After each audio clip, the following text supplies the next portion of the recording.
Questão 11. No que se refere à erupção dentária, analise os itens a seguir e, ao final, assinale a alternativa correta. Então, vamos ver as assertivas. 1. Os incisivos inferiores erupcionam após os caninos inferiores. Aqui também tem um grande erro na questão. Ele não fala se é descido ou permanente, mas como é praticamente igual, tirando que não tem a série pré-molar, vamos pensar aí. Tanto os incisivos inferiores, tanto na dentição decídua como na dentição permanente, são os primeiros dentes a irromper. Né? Então, o bebezinho, o primeiro dente que nasce, né? Pensando numa erupção normal, né? Seriam os incisivos inferiores. A criança que vai trocar os dentes, o primeiro dente que ela troca, os incisivos inferiores. Então, não é após o canino, é antes. Tá? Então, aqui, tanto para decídua como para permanente, essa alternativa está incorreta. Então, a gente já tira aqui, ó, três alternativas, tá? Já ficamos entre duas. A gente sabe que só uma vai ser verdadeira. Os segundos molares erupcionam antes dos primeiros molares. Se são segundos molares, vai ser depois do primeiro, tanto na decídua como na permanente. Então, na dentição decídua, quem vem primeiro? O primeiro molar, depois o segundo molar. Na dentição permanente também, por volta dos 6 anos, irrompe o primeiro molar e depois, só por volta dos 11 anos, vai irromper 12 anos os segundos molares. Então, essa daqui está também errada, bem básica, só sobrou a 3, né? Porque essa daqui é falsa, a gente já tirou aqui, ó, já temos a resposta. Os caninos erupcionam antes dos segundos molares. Sim, os caninos irrompem antes dos segundos molares. E tanto para dentição decídua e para permanente. Aqui poderia causar uma confusão para quem pensar só na permanente, né? Porque na dentição decídua você tem os incisivos inferiores, os incisivos centrais superiores, inferiores, centrais superiores, laterais inferiores, laterais superiores, ou pode vir primeiro os superiores, depois inferiores. Aí rompe primeiro molar, depois canino, depois segundo molar. Então, é antes do segundo molar? É. Na permanente também, tá? Porque primeiro você troca os dentes, irrompe os caninos, que geralmente são os últimos dentes a irromper, mas o segundo molar vem posteriormente, tá? Então, aqui tá correta a 3, só a 3 é verdadeira, tá? Então, só que aqui na permanente, que eu falei que podia confundir, porque algumas crianças irrompe primeiro o permanente e depois troca o canino. Então, às vezes é concomitante, poderia induzir ao erro essa questão, mas a segunda, é claro que está errada, então só a 3 é verdadeira. E a primeira também é óbvio que está errada, então já daria para responder. Questão 12. No que se refere ao desenvolvimento da dentição, analise os seguintes itens e a seguir marque a correta.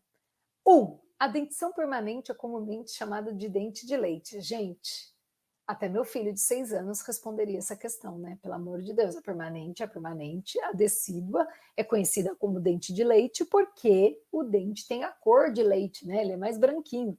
Então, a dentição permanente não é comumente chamada de dente de leite, né? Então, isso aqui foi bem pré-primária, essa já está errada. Já tiramos a A, já tiramos a D, já tiramos a E, só sobraram duas alternativas. 2. Aproximadamente aos 12 anos de idade, a criança já pode apresentar em sua dentição apenas os permanentes? Sim, pode, até um pouco antes disso, né? Geralmente a média, né? Quem rompe aí o segundo molar acabou, tá com toda a dentição permanente. Geralmente meninos demoram um pouco mais, podem chegar até aos 13 anos, né, para ter toda a dentição permanente, mas algumas crianças até antes disso, mas geralmente aos 12, a grande maioria já está apenas com os dentes permanentes. A 2 é verdadeira, então a gente já sabe que não é a C, né, e que a C vai estar errada. 3. A dentição decídua não influencia no desenvolvimento da fala? Claro que influencia. Imagina uma criança sem dente, né? Ela não ia nem falar corretamente. Alguns fonemas, como P, D, você precisa apoiar no dente. A falta dele, né, vai causar alteração de fala. Então, claro que interfere, sim, por isso que a gente tem que fazer a manutenção dos dentes no arco até o momento correto de romper. Então, a errada é a alternativa, a correta é a alternativa B, que apenas o item 2 é verdadeiro. Essa caiu, né, na prova para clínico, então esse é um detalhe bastante importante. No que se refere aos ameloblastomas do tipo sólido convencional intraósseo multicístico, analise os itens a seguir e, ao final, assinale a alternativa correta.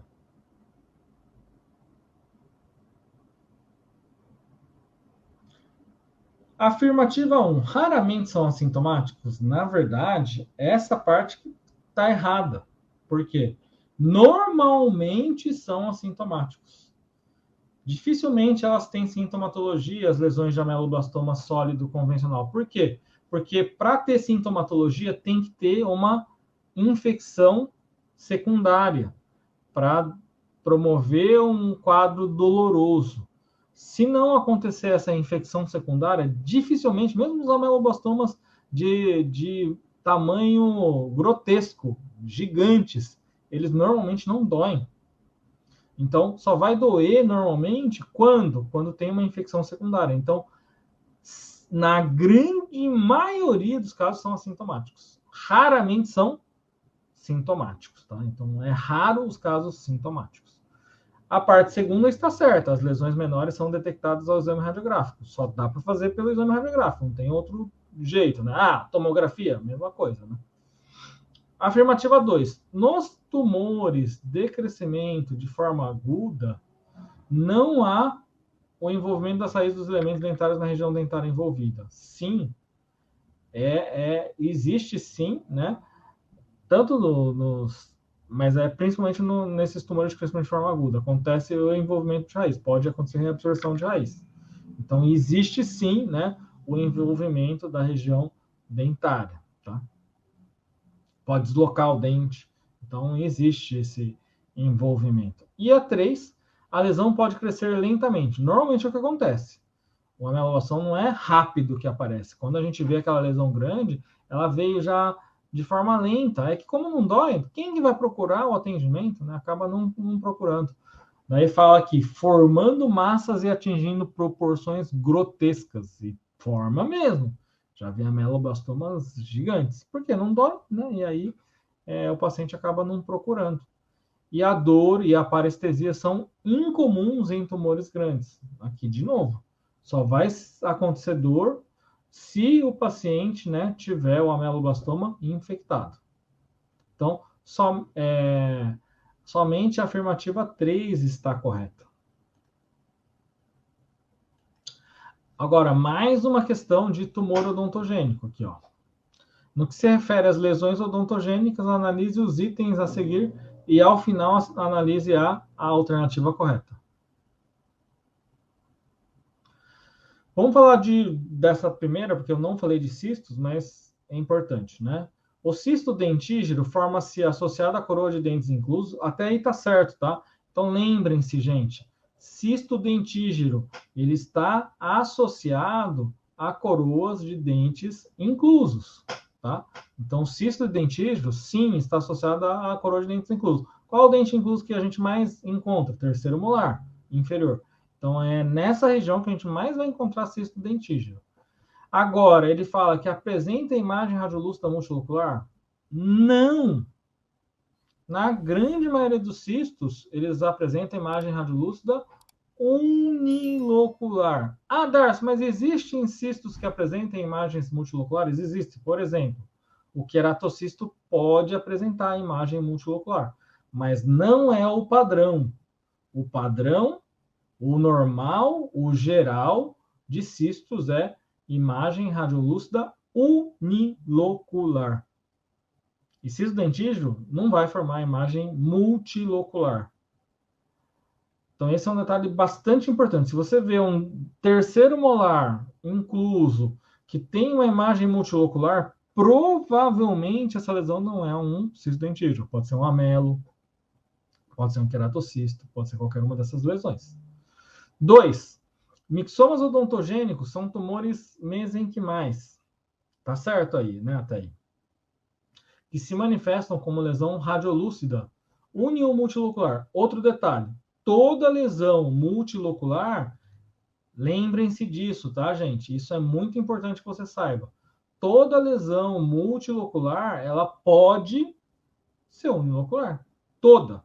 Vai depender do tamanho. Uma lesão multilocular pequena, ela vai começar como uma lesão unilocular.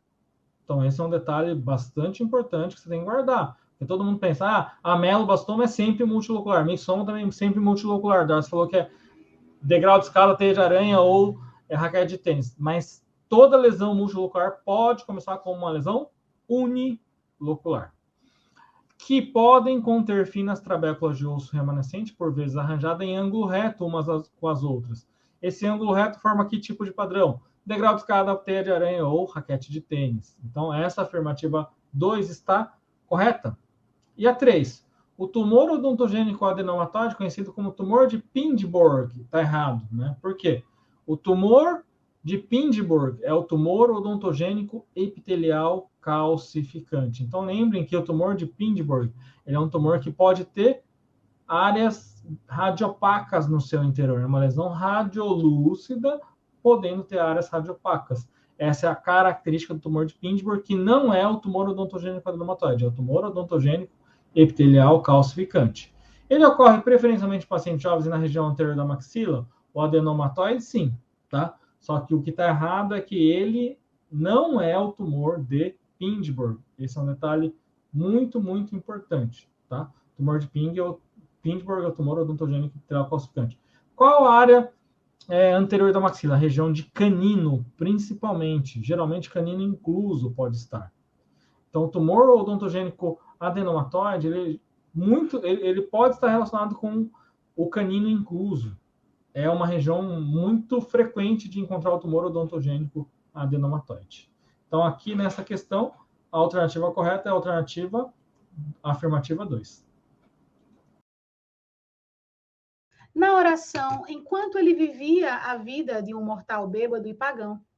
E aí pede a classificação, né, desse enquanto. Gente, o enquanto, ele funciona como conjunção que traz a ideia de tempo. Isso aqui é conjunção temporal. Traz a ideia de tempo. Então, conjunção, gabarito, letra A. E aí, já que caiu, né, esse sentido aqui de tempo, vamos colocar alguns exemplos de outras conjunções que tragam, né, esse sentido para o meu texto. Olha só, conjunção temporal. Sentido de tempo. Quem são os conectores? O quando. O logo que. Cuidado, gente, não é o logo. É o logo que. Porque o logo sozinho, né, ele é mais um conector de conclusão. Eu estudei, logo passei, certo? Aqui é a ideia de tempo mesmo. Logo que acordei, logo que cheguei ao trabalho, né? Então, meu logo que, sentido de tempo. Do mesmo jeito, o assim que. Assim que terminei a atividade, assim que almocei, né? Então, quando, logo que, o assim que, o desde que. Desde que sou pequeno que escuto essa história. Desde que. E o enquanto está aqui na jogada, tá? O enquanto. Outro interessante, considerando a banca de vocês, mais interessante ainda, é o mal. Mal com L. Esse mal, gente, ele também com essa ideia de assim que. Vou deixar um exemplo aqui com ele, tá?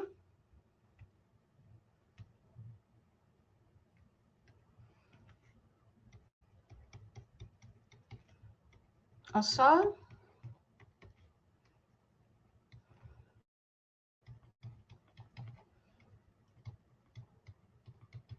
Mal terminei a atividade,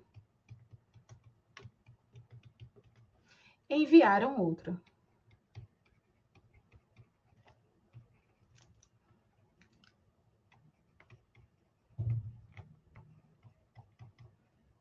Mal terminei a atividade, enviaram outra. O sentido de assim que terminei a atividade, logo que terminei a atividade, certo?